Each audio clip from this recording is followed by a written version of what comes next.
to a brand new week.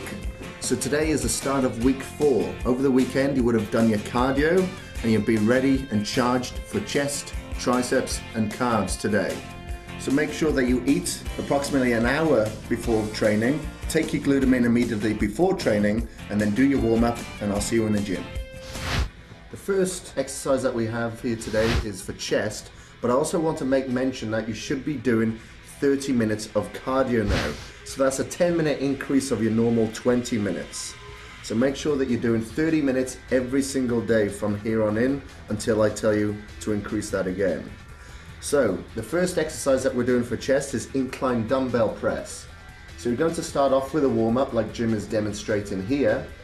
Bringing the dumbbells down till your arms are just a little bit further in a right angle, and then pressing out above your upper chest. Breathe out on the way up, breathe in on the way back down, and just continue this for around 12 to 15 repetitions just to warm up the joints and the muscles. So once you've completed your warm-up set, put the weights back and grab a heavier set of dumbbells that allow you to reach failure at around 12 repetitions. So sit back onto the incline bench. Make sure your back is flat against the pad and your feet on the floor. Again, you're going to bring that down to the sides of the chest and then push back up. And the reason why we're doing that in incline is to give full development to the upper portion of the chest. Later we'll do the flat and then decline. So make sure that you reach absolute failure at around 12 repetitions. So when I say failure, it means that you cannot do another repetition. You rest for about 45 seconds to a minute, complete the set again, and then one more set to complete a total of 3 sets before we move on to the second exercise, which is flat dumbbell press. So you may be able to go a little bit heavier on this exercise, as the middle portion of your chest is sometimes stronger than the upper portion. So you can go straight into your first set, lie back with your back flat against the pad, and bring the dumbbells down in the same motion as you did on the incline, except on a flat now. You'll probably remember this exercise from last week and be more confident with it so you can use more weights. So make sure that you keep your back flat on the pad, breathe out on the way up and breathe in on the way down. Once you've completed 3 sets to absolute failure, it's time to go on to our new exercise that's featured this week. This is the decline dumbbell press. Now this is going to work the lower portion of your chest. So find yourself a decline bench like this. Put the dumbbells onto your legs like Jim is demonstrating here. Lie back, then bring the dumbbells down to the lower portion of your chest and then back up. Again, the same movement as the flat and incline, and you're pushing up in a vertical direction. Breathe out on the way up and breathe in on the way down, and keep your back flat on the pad. Once you've completed that set, rest for around 45 seconds to a minute, complete 2 more sets, and then that's chest completed. Next body part that we're working is triceps. So you'll remember this exercise from last week also. It's a close grip press. So you're going to be performing this on a barbell like Jim is demonstrating here. And you're going to be just doing a warm-up first just to get the blood into the joints and into the muscles. So you're going to keep your elbows pointing down by your sides, and your hands are going to be about fist distance apart on the bar. Once you've completed your warm-up, you can rack the bar and put some weights on it. Make sure that you have those collars on there to stop the weights from sliding off.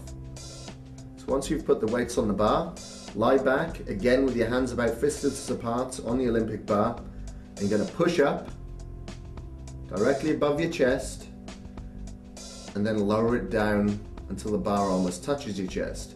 Remember to keep those elbows pointing down to your sides so it helps isolate the triceps, which are situated on the back of the upper portion of your arms. Push up until your arms lock out, squeeze your triceps, and then slowly lower back down. Make sure this is a fluid movement and keep your back flat on the pad. Once you've completed your set, rest for about a minute and complete 2 more sets of absolute failure until you've reached a total of 3 sets. Once you've completed that exercise, we're going to move on to the single reverse extensions. So again, this is an exercise that we did last week.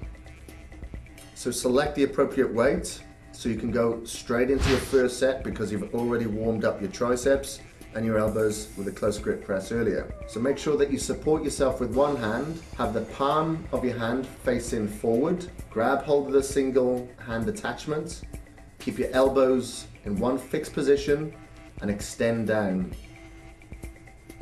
Keep your body straight, breathe out on the way down and breathe in on the way up.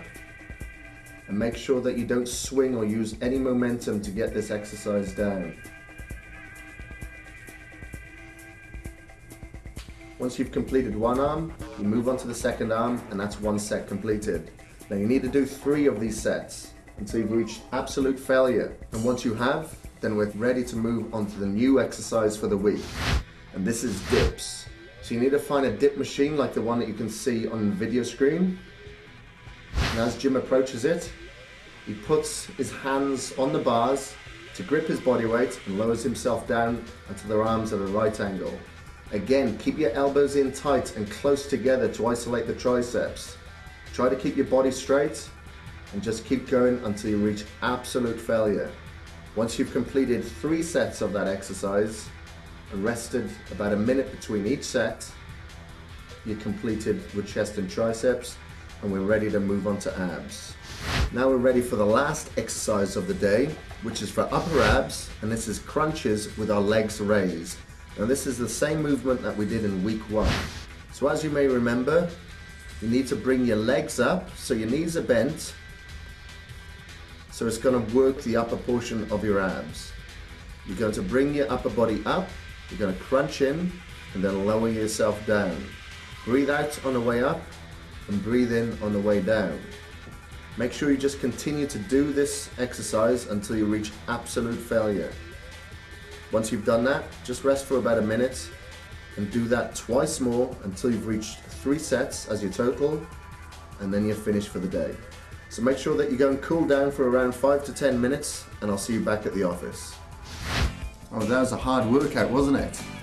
So if it feels like you've been doing this program for a long time now, you really need to applaud yourself because you're a quarter of the way through already. Now I'm sure a lot of people out there will be thinking that they might have dropped out by now, but I know that you can do it. You've just got to stick at it, be motivated and continue to write down everything in your notepad. You're not far from the end now. So make sure that you have your casein shake tonight, and tomorrow's going to be a non-training day, but make sure that you come back because I'm going to be talking to you about meal portion sizes. Okay, so I'll see you then.